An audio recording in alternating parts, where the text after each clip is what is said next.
The book of Exodus, chapter 3. Moses was living in Midian, working as a shepherd for his father in law, Jethro.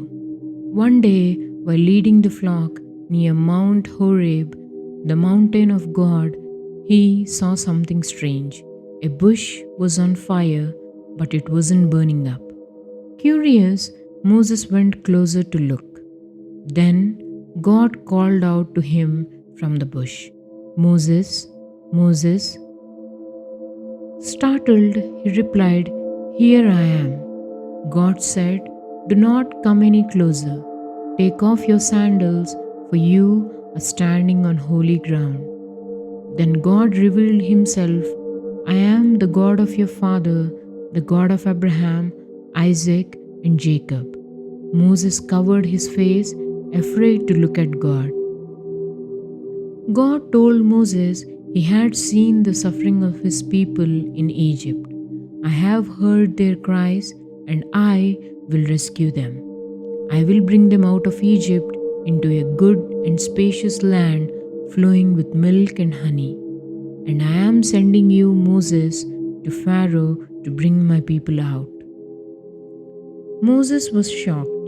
He asked, "Who am I that I should go to the Pharaoh and bring Israelites out of Egypt?" But God reassured him, "I will be with you." Still unsure, Moses asked, "If the people ask me who sent me, what should I say?" God answered with powerful words, "I am who I am. Tell them, 'I am has sent me to you.'" He also told Moses to say, "The Lord, the God of your fathers, has sent me. This is my name forever." God has explained his plan. The elders of Israel would listen to Moses, but Pharaoh would resist.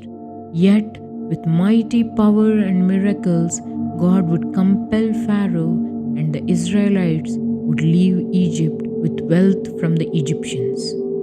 God calls ordinary people for extraordinary missions. Moses felt weak and unworthy, but God promised his presence. The burning bush reminds us that when God is in it, nothing can be consumed or destroyed. Instead, it burns with holy purpose.